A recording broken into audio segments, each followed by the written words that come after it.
Председателката Гордана Силјановска-Давкова изјави дека начело на обвинителството треба да застане безкомпромисен борец за почитување на законите, отпорен на политички и партиски влијанија.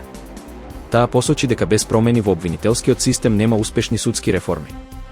Во врска со постапката за разрешување на државниот обвинител Љупчо Коцевски, нагласи дека постојат јасни законски процедури и поделба на власта. Председателката ја поздрави одлуката на владата Законите за правда да ги испрати до Венецијанската комисија и ги охрабри институциите што побрзо да ги достават во собранието.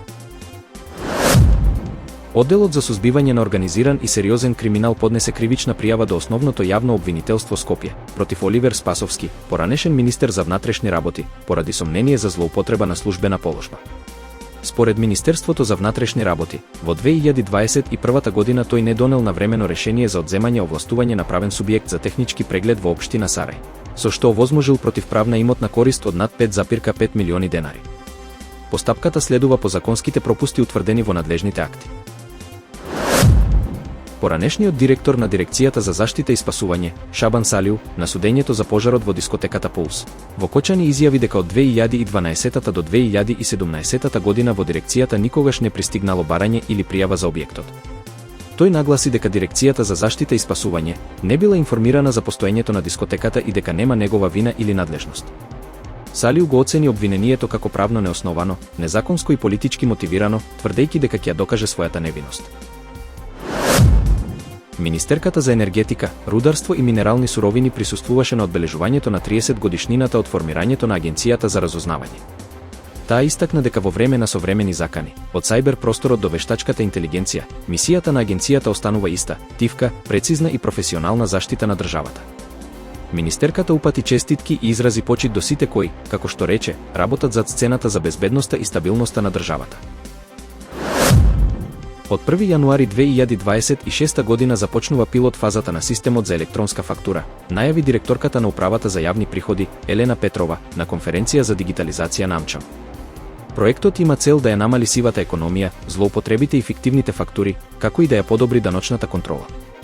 Системот ќе овозможи размена на податоци во реално време меѓу компаниите и државата, а ќе опфаќа и пропратни документи.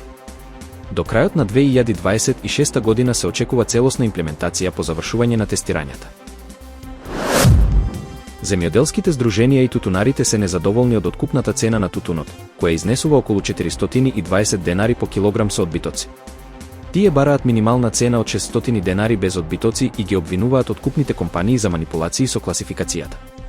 Дел од тутунарите повикуваат на бојкот, но откупот сепак тече. Досега се откупени над 3,4 милиони килограми со просечна цена од 419 денари. Владата уверува дека цената е повисока од лани и дека сезоната ќе биде успешна. Хрватска откри ново гасно наоѓалиште во северниот дел на Јадранското море со потенцијал од околу 220 милиони кубни метри газ.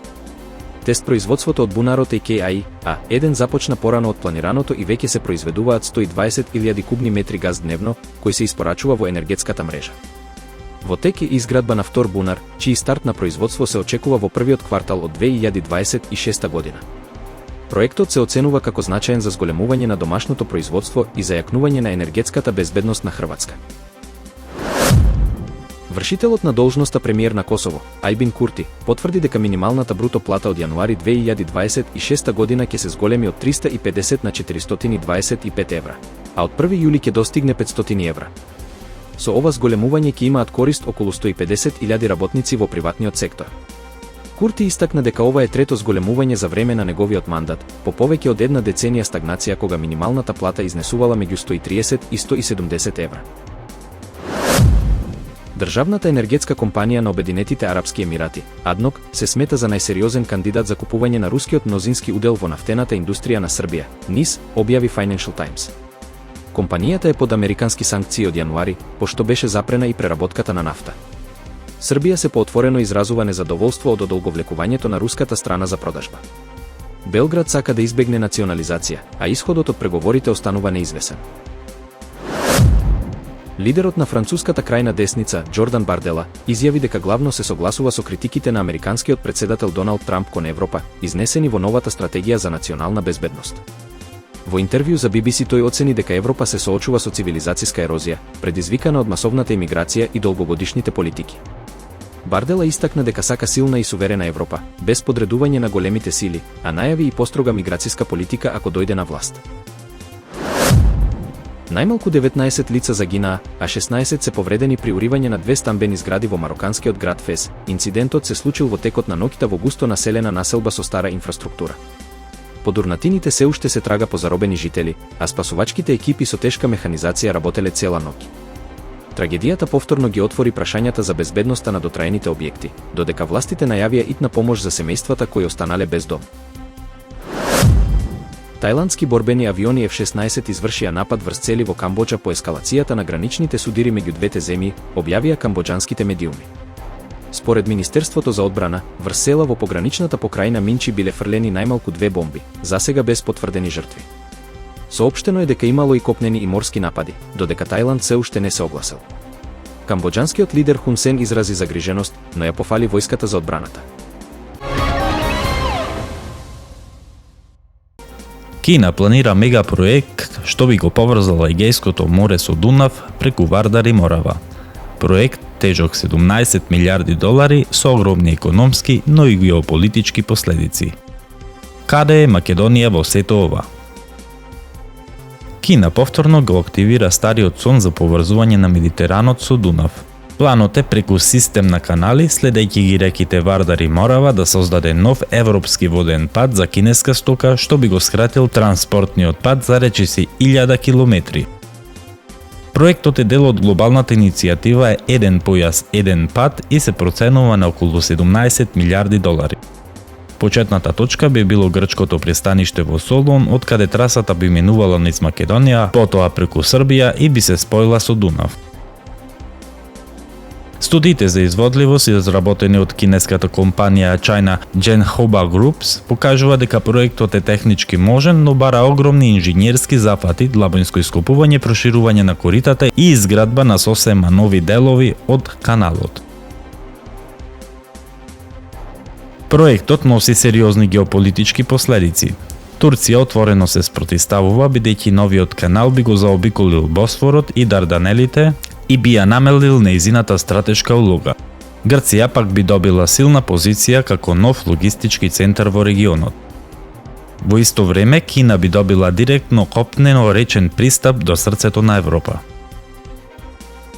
Ова не е само инфраструктурен, туку и стратешки проект. Тој ја менува трговската карта на Европа и ја зголемува зависноста на Балканот од кинески капитал. Прашањето е кој ќе ја плаќа цената, а кој ќе ја земе добивката.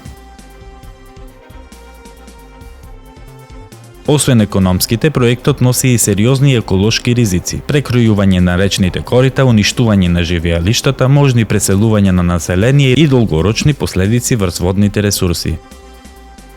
Дополнително станува нејасно како ваков потфат ќе се вклопи во европските стандарди, имајќи предвид дека Македонија и Србија се земји кандидати за членство во ЕУ.